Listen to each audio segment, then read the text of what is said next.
Dear students, welcome back to my channel. কেমন আছো তোমরা সবাই? মন দিয়ে পড়াশুনো করছো তো?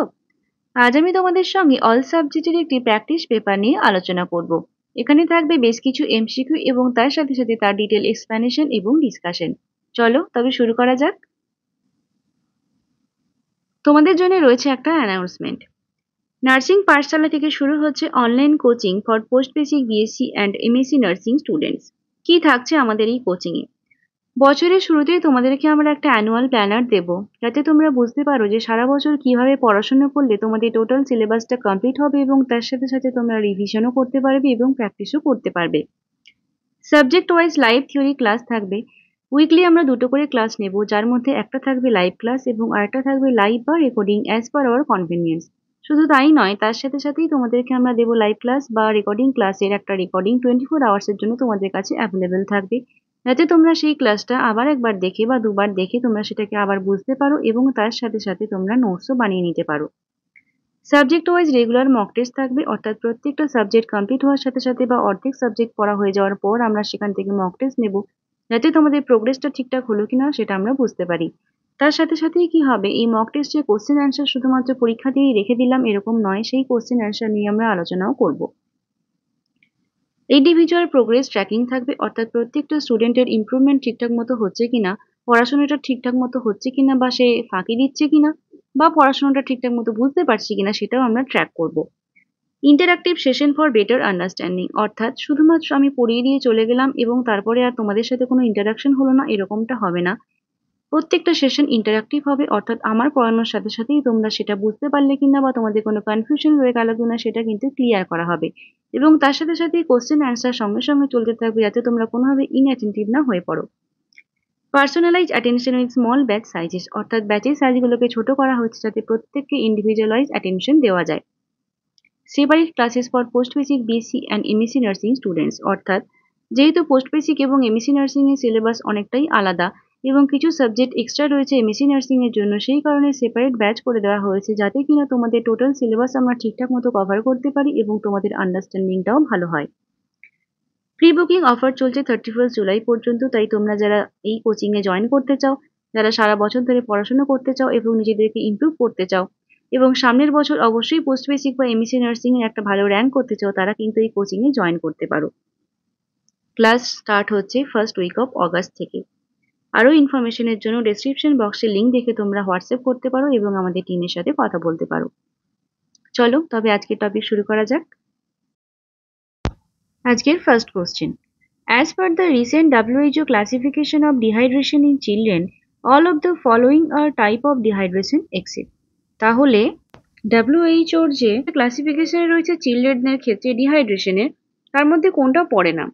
No dehydration, moderate dehydration, severe dehydration, some dehydration. বাচ্চাদের ক্ষেত্রে ডিহাইড্রেশন বিভিন্ন কারণে হতে পারে, মেনলি ভমিটিং বা ডায়রিয়া এই সমস্ত কারণে হয়। তাহলে তখন আমাদেরকে ডিহাইড্রেশনটা অ্যাসেস করতে হয় এবং সেই ডিহাইড্রেশন অ্যাসেস করার জন্য WHO ক্লাসিফিকেশন রয়েছে। এই চারটা দেখো, WHO ক্লাসিফিকেশন ওয়াইজ আমাদের তিনটে টাইপের ডিহাইড্রেশন রয়েছে। একটা হচ্ছে no dehydration, some dehydration and severe dehydration. এবং এগুলো আমরা কিভাবে মেজারমেন্ট করব? দেখবো আমরা অ্যাপিয়ারেন্স, আইস, থ্রাস্ট এবং স্কিন পিঞ্চ।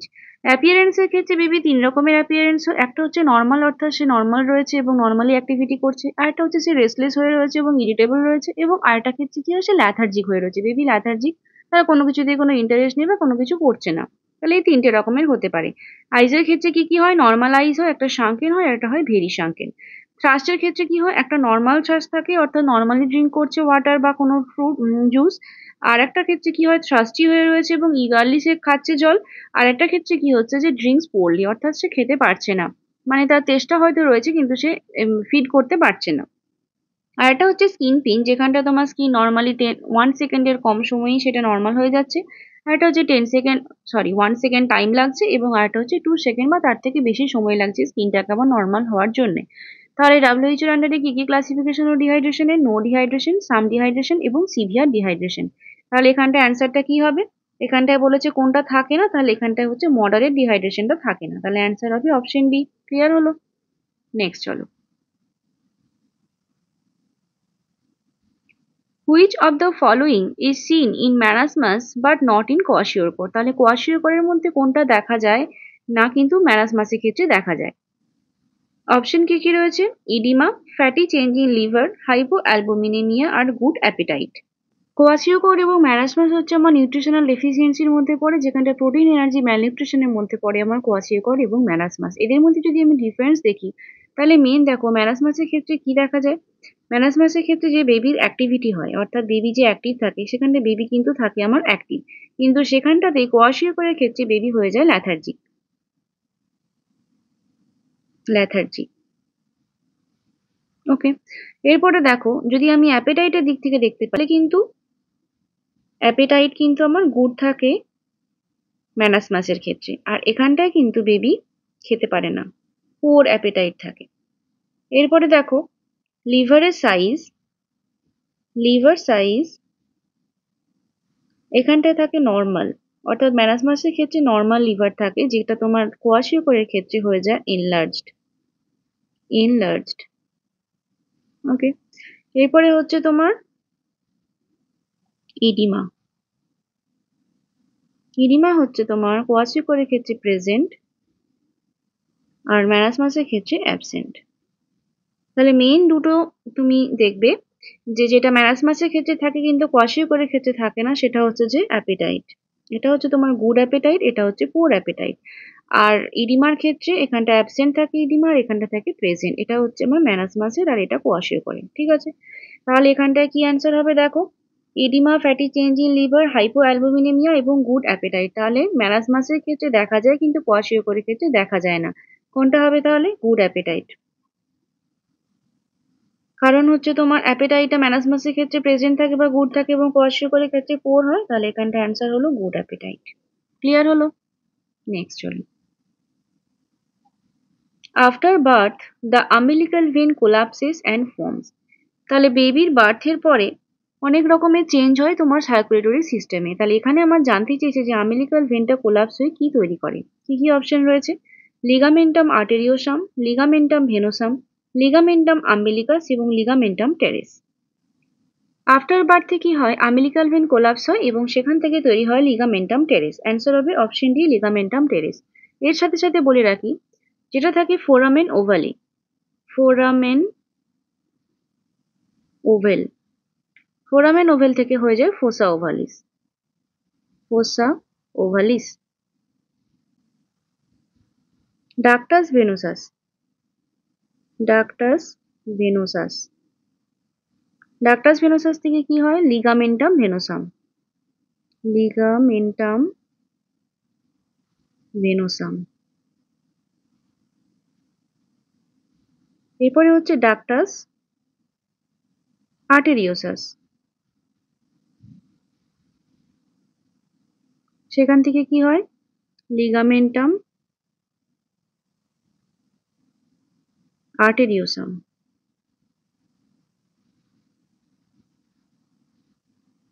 এই কয়েকটা স্ট্রাকচার একটুখানি মনে রেখো, এখান থেকে কিন্তু কোশ্চেন আসে এক্সামে। Next, a nurse is aware that the best place to detect fetal heart sounds in the first trimester of pregnancy. তাহলে ফার্স্ট ট্রাইমেস্টার অফ প্রেগনেন্সিতে আমরা ফিটাল হার্ট সাউন্ডটা কোথায় ভালো পাবো? Above the symphysis pubis, above the umbilicus, at the umbilicus, below the symphysis pubis. তাহলে দেখো first trimester বলতে আমরা বুঝি 12 উইকস। 12 উইকস থেকে যদি আমরা অর্থাৎ 12 উইকসে যদি আমরা, তাহলে দেখো ফার্স্ট ট্রাইমেস্টার বলতে আমরা বুঝি 12 উইকস, তাই তো? 12 উইকসে যদি আমাদেরকে ফিটাল হার্ট সাউন্ড পেতে হয় তাহলে সেটাকে আমরা নর্মাল ফিটোস্কোপ দিয়ে পাবো, বা ধরো স্টেথোস্কোপ দিয়ে কি আমরা পাবো? পাবো না কিন্তু। 12 উইকসে আমাদেরকে যদি ফিটাল হার্ট সাউন্ড শুনতে হয় তাহলে আমাদেরকে আল্ট্রাসাউন্ড ইউজ করতে হবে। ঠিক আছে, আর একটা জিনিস বলো, এই ফার্স্ট ট্রাইমেস্টারে আমাদের ইউটেরাসের যে কন্ডিশন, অর্থাৎ লেভেল অফ ইউটেরাসটা আমাদের কোথায় থাকে? সেটা থাকে আমার at the level of symphysis pubis, তাই তো? At the level of symphysis pubis. তাহলে যদি আমাদেরকে ফার্স্ট ট্রাইমেস্টার অফ প্রেগনেন্সিতে যদি হার্ট সাউন্ড শুনতে হয় তাহলে কোথায় যেতে হবে? At the level of symphysis pubis. তাহলে এখানটায় কি কি অ্যান্সার অপশন রয়েছে দেখো, above the symphysis pubis, below the symphysis pubis. তাহলে এখানটা অ্যান্সার হবে অ্যাবভ দ্য সিম্পাসিস পিউবিস কিন্তু। ঠিক আছে, বুঝতে পারলে? আর আমরা নর্মাল ফিটাল হার্ট মানে নর্মাল যদি আমরা ফিটোস্কোপ দিয়ে শুনি তাহলে কখন শুনতে পাবো? তখন আমরা শুনতে পাবো 20 উইকসের আশেপাশে। তাহলে নর্মাল আমরা ফিটাল হার্ট সাউন্ড শুনতে পাই 20 উইক্সে, আর যদি আমরা আল্ট্রাসাউন্ড ইউজ করি তাহলে সেটা আমরা 12 উইক্সে এসে শুনতে পাবো। Clear? Regular rhythmic contraction felt during bimanual examination is known as. তাহলে বাইম্যানুয়াল এক্সামিনেশনের সময় যে রিদমিক কন্ট্রাকশন ফেল্ড হয় সেটাকে কি বলা হচ্ছে? Quickening, Hegar sign, Palmer sign, chloasma. Answer হবে option C, Palmer sign. During প্রেগনেন্সিতে যখন আমরা বাইম্যানুয়াল এক্সামিনেশন করি তখন পামার সাইনটাকে আমরা ফিল করতে পারি। এছাড়া রয়েছে কুইকেনিং। কুইকেনিং বলতে কি বুঝি? 18 to 20 উইক্সে মা হচ্ছে যে বেবির মুভমেন্টটাকে ফিল করতে পারে। Fetal movement feel by the mother, এটাকে বলা হচ্ছে কুইকেনিং। হেগার সাইন বলতে কি বুঝি? এটা হচ্ছে সফটেনিং। সফটেনিং অফ ইউটেরাইন ইসমাস, অর্থাৎ ইউটেরাসের ইসমাস পোর্শন অ্যান্ড সার্ভিক্স, এটা হচ্ছে যে সফটেনিং হবে, এটাকে বলা হচ্ছে হেগার সাইন। আর ক্লোয়াজমা কি? ক্লোয়াজমা বা ক্লোয়াজমা গ্র্যাভিডেরাম বলতে বুঝি যেটা ডার্ক পিগমেন্টেশন হয় ফেস এবং চিকে, সেটাকে বলা হচ্ছে chloasma. Next, first day of last menstrual period is October 19, 2017. What is the expected date of delivery? তাহলে ইডিডি আমাকে ক্যালকুলেট করতে হবে যেখানে লাস্ট এলএমপি দেওয়া রয়েছে। তাহলে এলএমপি কত রয়েছে? 9/10/2017, তাই তো? আমাকে ইডিডি বের করতে হবে। কিভাবে আমরা বের করব? এটা আমরা ক্যালকুলেট করব নিগেলস রুল দিয়ে। সেটা কি রয়েছে? এখানে রয়েছে 9 মান্থ প্লাস 7 ডে। তাহলে কত হবে দেখো? 19-এর সাথে 7 যোগ করলে কত হয়? 26। 10-এর সাথে আমরা 9 মাস যোগ করব, তাহলে কত হবে? অক্টোবর থেকে নভেম্বর, ডিসেম্বর, জানুয়ারি, ফেব্রুয়ারি, মার্চ, এপ্রিল, মে, জুন, জুলাই। তাহলে জুলাই মানে হলো 7, আর 2017 থেকে এটা হবে 2018, তাই তো? তাহলে 26 জুলাই 2018 এটা হবে আমার অ্যান্সার। বুঝতে পারলে? Next, Which among the following is not a feature of false labor pain? তাহলে false labor pain এর ফিচার নয় কোনটা? কি কি রয়েছে দেখো? Pain in confined to lower abdomen and groin, তাহলে পেনটা লোয়ার অ্যাবডোমেন এবং গ্রয়েনের মধ্যে কনফাইন্ড থাকবে। No effects on dilatation of cervix, অর্থাৎ কোনো সার্ভাইকাল ডাইলেটেশন হবে না। রিলিভড বাই এনিমা, অর্থাৎ এনিমা দিলে পেনটা রিলিভ হয়ে যাবে। Formation of bag of water, তাহলে ব্যাগ অফ ওয়াটার ফরমেশন হবে। এখানে একটা চার্ট রয়েছে দেখো, ফলস লেবার পেন এবং ট্রু লেবার পেনের মধ্যে ডিফারেন্সিয়েশন। ফলস লেবার পেনের মধ্যে কি কি থাকে? Contractions are unpredictable, irregular, vary in length and intensity, unrelated to the hardening of the uterus. অর্থাৎ যখন আমার ফলস লেবার পেন হবে তখন ইউটেরিন কন্ট্রাকশনটা হবে কিন্তু সেটা রেগুলার বা রিদিমিক প্যাটার্নে হবে না, এবং তার সাথে সাথে ইউটেরাস যে হার্ড হয়ে যাচ্ছে কন্ট্রাকশনের সময় সেটা আমরা ফিল করতে পারবো না। ক্লিয়ার? এরপরে রয়েছে pain is confined to lower abdomen and groin, তাহলে পেনটা কোথায় থাকবে? লোয়ার অ্যাবডোমেন এবং গ্রয়েনের মধ্যেই কনফাইন্ড থাকবে। এনিমা দিলে পেনটা রিলিভ হয়ে যাবে এবং there is no formation of a bag of water or bloody show, তাহলে এখানে কোনো ব্যাগ অফ ওয়াটার ফরমেশন হবে এবং ব্লাডি শো দেখা যাবে না। ক্লিয়ার হলো? এগুলো হচ্ছে false labour pen.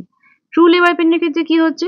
Contractions are regular and in short intervals, increase in intensity and last longer। তাহলে ট্রু লেবার পেনের ক্ষেত্রে কিন্তু আমার যে কন্ট্রাকশনটা হবে সেটা রিদিমিক প্যাটার্নে হবে, মানে 10 মিনিট ইন্টারভেলে হচ্ছে, মানে প্রত্যেকবারই 10 মিনিট ইন্টারভেল হবে এবং সেটা আস্তে আস্তে ইন্টারভেলটা আরও কমতে থাকবে, ইন্টেন্সিটিটাও আস্তে আস্তে বাড়তে থাকবে এবং তার সাথে সাথে ইউটেরাসটা কিন্তু হার্ড হবে যখন কন্ট্রাকশন হবে। Pain is felt in the abdomen and radiating to the back, তাহলে এখানে অ্যাবডোমিনাল পেনের সাথে সাথে সেই পেনটা কিন্তু রেডিয়েট করছে ট্রু লেবার পেনের ক্ষেত্রে। যতই আমরা এনিমা দিই না কেন সেখানটা কিন্তু পেন পারসিস্ট করবে। আর কি হবে? Formation of bag of water and bloody show. Clear হলো? তাহলে এখানে কোশ্চেন কি বলেছিল? ফলস লেবার পেনের ফিচার নয় কোনটা? দেখো, রিলিভ বাই এনিমা হয়, ফরমেশন অফ ব্যাগ অফ ওয়াটারটা এখানে হয় না ফলস লেবার পেনের ক্ষেত্রে। Pain is confined to lower abdominal groin, এটা তোমার ফলস লেবার পেনের ক্ষেত্রে দেখা যায়। No effects on dilatation of cervix, এটাও তোমার ফলস লেবার পেনের ক্ষেত্রে দেখা যায়। তাহলে ফরমেশন অফ ব্যাগ অফ ওয়াটারটা হবে আমার কারেক্ট অ্যান্সার। ক্লিয়ার হলো?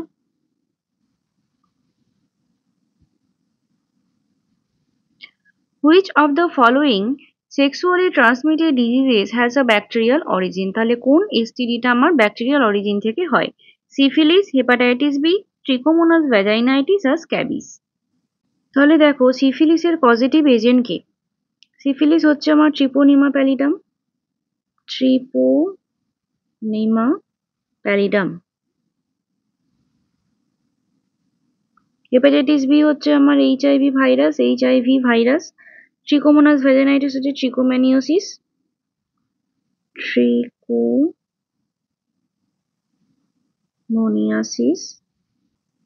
স্ক্যাবিসের ক্ষেত্রে পজিটিভ এজেন্ট হচ্ছে মাইট।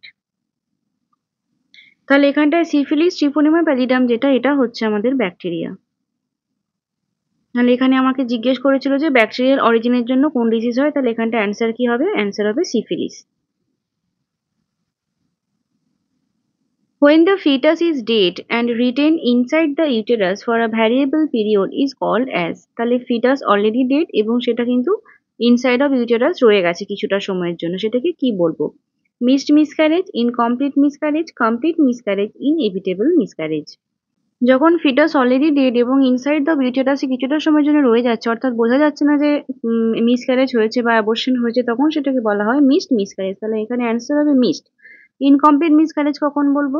যখন হচ্ছে ফিটাস ডেথ হয়েছে কিন্তু হচ্ছে যে তোমার কিছুটা পোর্শন অফ ফিটাস আমার বেরিয়েছে এবং কিছুটা প্রোডাক্ট অফ কনসিস্টাস আমার ভেতরে রয়ে গেছে, তখন সেটাকে বলা হবে ইনকমপ্লিট মিসক্যারেজ। আর কমপ্লিট কখন হবে? যখন টোটাল প্রোডাক্টটা এক্সপেল হয়ে যাবে তখন। ইনএভিটেবল মিসক্যারেজ কখন বলবো? যখন হচ্ছে abortion process started and can't continue the pregnancy, তখন আমরা বলে দিচ্ছি ইনএভিটেবল মিসক্যারেজ বা ইনএভিটেবল অ্যাবর্শন। আর একটা রয়েছে থ্রেটেন অ্যাবর্শন। থ্রেটেন কখন বলবো? যখন হচ্ছে অ্যাবর্শন প্রসেস স্টার্ট হয়েছে কিন্তু এখনো সেই জায়গায় যায়নি যেখান থেকে কিন্তু আমি প্রেগনেন্সিটা কন্টিনিউ করতে পারবো না, তখন সেটাকে বলা হচ্ছে থ্রেটেন। অর্থাৎ রিস্ক রয়েছে অ্যাবর্শন, টোটাল অ্যাবর্শন হয়ে যাওয়ার, কিন্তু এখনো অবধি সেই জায়গায় পৌঁছয়নি, অর্থাৎ আমি থ্রেটেন অ্যাবর্শনের ক্ষেত্রে প্রেগনেন্সিটা কন্টিনিউ করতে পারি, তাহলে তখন সেটাকে বলা হচ্ছে থ্রেটেন অ্যাবর্শন। বুঝতে পারলে? নেক্সট,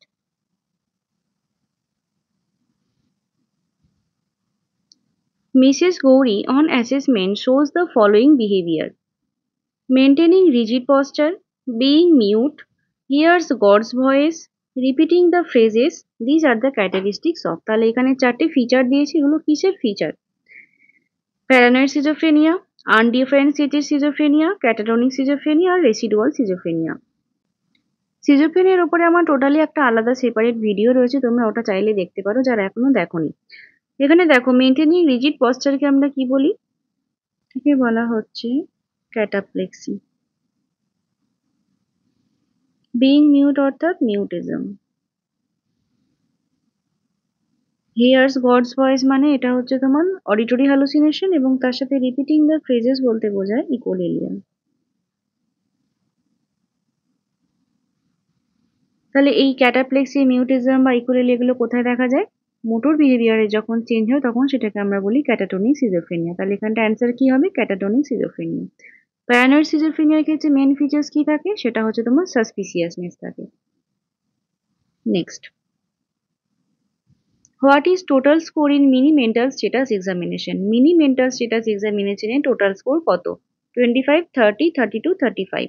অ্যান্সার হবে option B 30। Mini mental status এক্সামিনেশনে 30 মার্কসের থাকে কোশ্চেন, আর যেটা মেন্টাল স্টেটাস এক্সামিনেশন হয় সেখানে কিন্তু 100 মার্কস থাকে।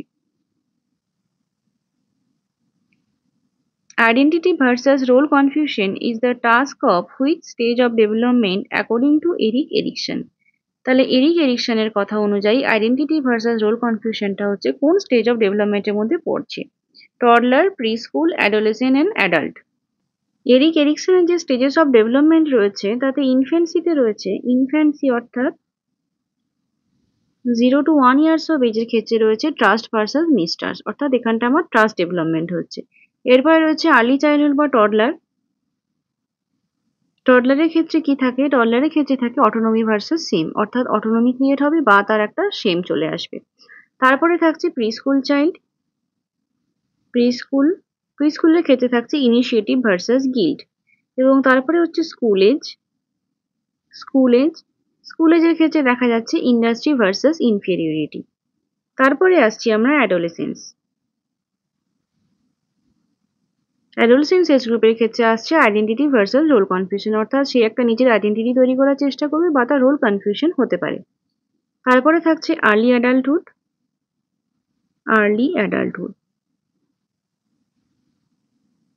যেখানটা সে কিনা খোঁজ করবে ইন্টিমেসির বা হয়ে যাবে আইসোলেটেড। তারপরে থাকবে অ্যাডাল্টহুড। অ্যাডাল্টহুড অ্যাডাল্টহুডের ক্ষেত্রে জেনারেটিভিটি ভার্সাস থাকবে স্ট্যাগনেশন, এবং লাস্টে থাকবে ম্যাচিউরিটি। ম্যাচিউরিটি যেখানটায় থাকবে আমার ইগো ইন্টিগ্রিটি ভার্সাস ডিসপেয়ার। তাহলে এরিক এরিকসনের যে ডেভেলপমেন্টাল স্টেজটা কিন্তু ভীষণই ইম্পর্টেন্ট, এবং প্রত্যেকটা ডেভেলপমেন্টাল স্টেজে কি হচ্ছে সেটা কিন্তু মুখস্থ রাখতে হবে। তাহলে এখানটা অ্যান্সার কি হবে? আইডেন্টিটি ভার্সাস রোল কনফিউশন হচ্ছে আমার অ্যাডোলেসেন্ট এজ গ্রুপের ক্ষেত্রে হয়। In which defense mechanism anxiety is expressed through physical symptoms? তাহলে কোন ডিফেন্স মেকানিজমে অ্যাংজাইটিটাকে আমরা ফিজিক্যাল সিমটমের মাধ্যমে এক্সপ্রেস করি?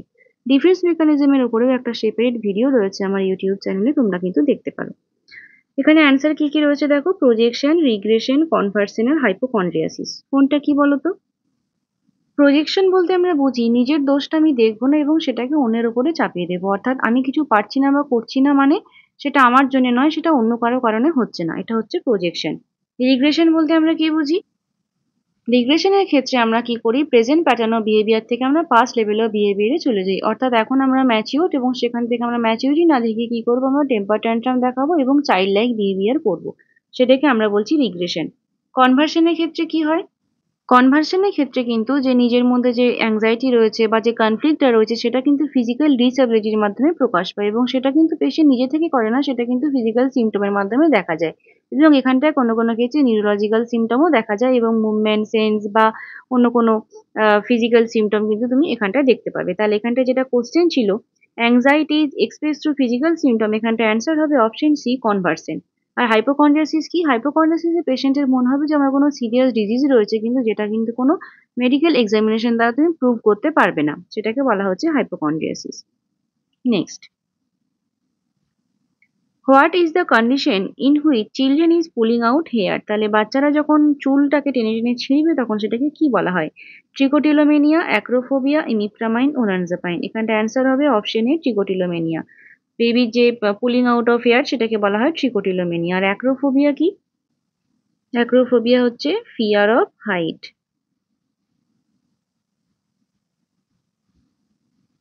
ইমিপ্রামাইন আর ওলানজাপাইন এগুলো হচ্ছে তোমার সাইকোটিক ড্রাগের মধ্যে পড়ছে।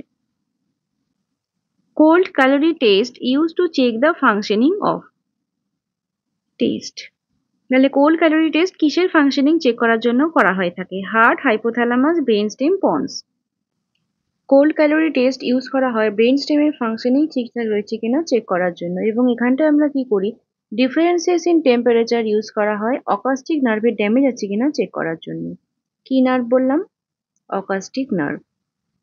অকাস্টিক নার্ভ বা এটাকে বলা হয় ককলিয়ার নার্ভ। ককলিয়ার নার্ভ,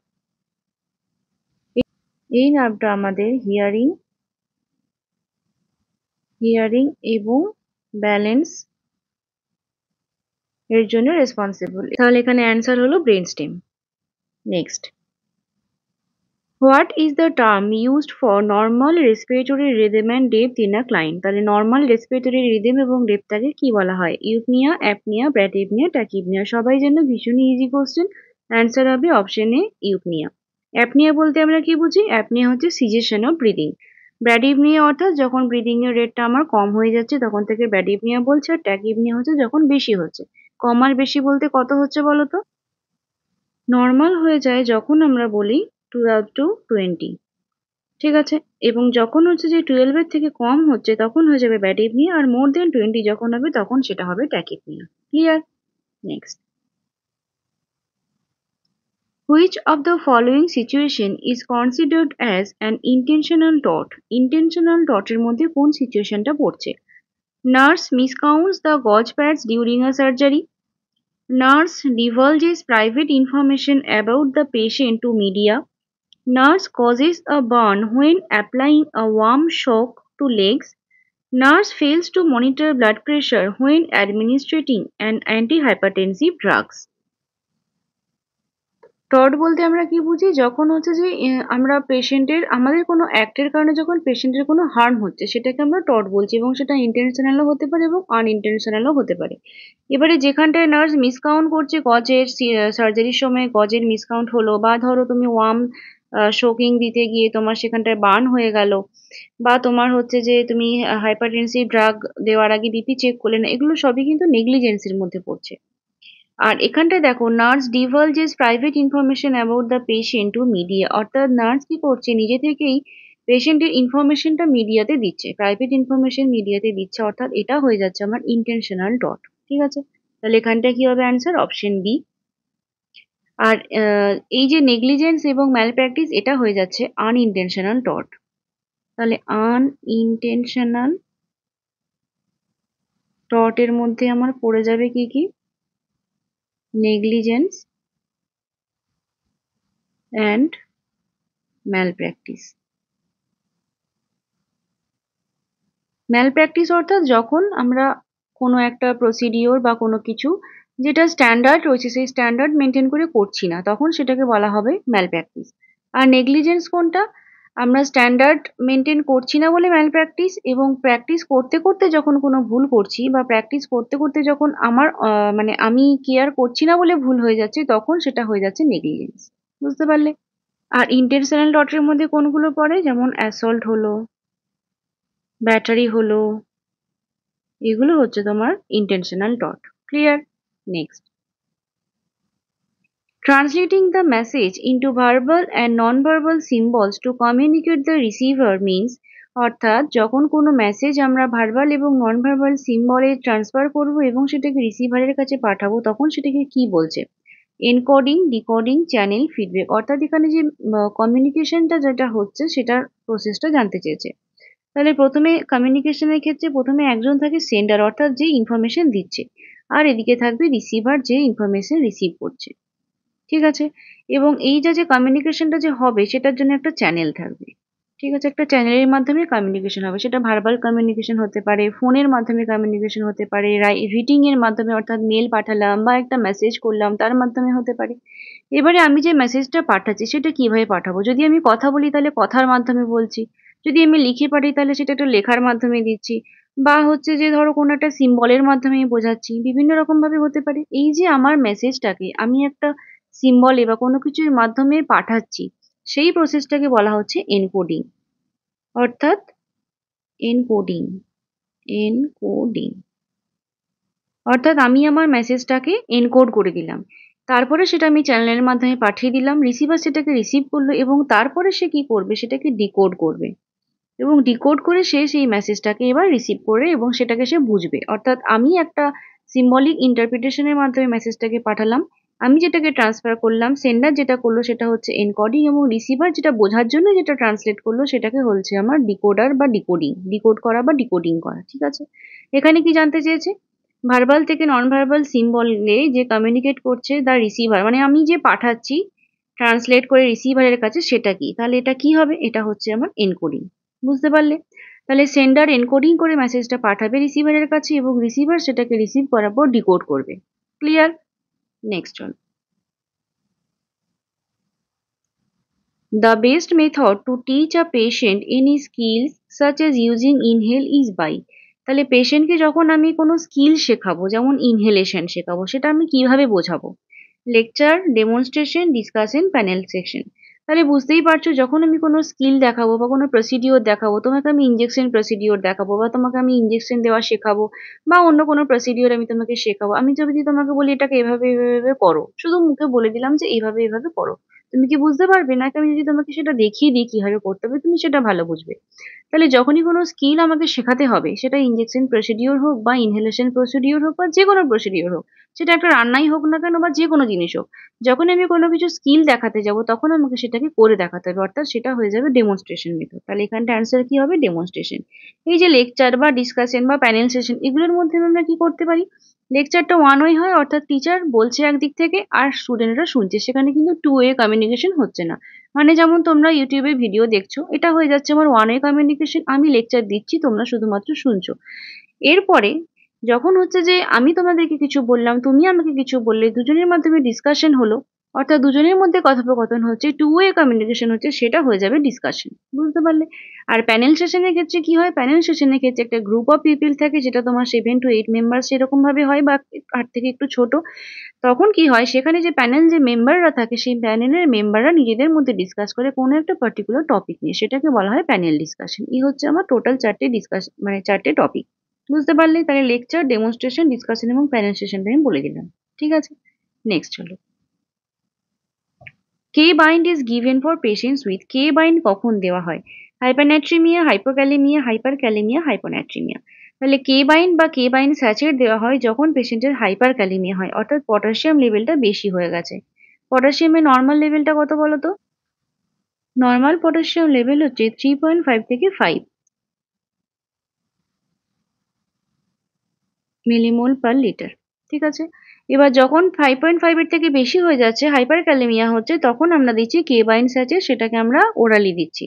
আর যখন 3.5 এর থেকে কম হয়ে যাচ্ছে, অর্থাৎ পটাশিয়াম লেভেল যখন কমে যাচ্ছে, তখন আমরা তাকে বলছি হাইপোক্যালেমিয়া, এবং সেই ক্ষেত্রে আমরা কি দিই? কেসিএল ইঞ্জেকশন দিই। তাই তো, কেসিএল ইঞ্জেকশন দিই তো। আর কেসিএল ইঞ্জেকশন কিন্তু আমরা কখনোই বোলাস দেবো না, তাহলে কিন্তু কার্ডিয়াক অ্যারেস্ট হয়ে যাবে।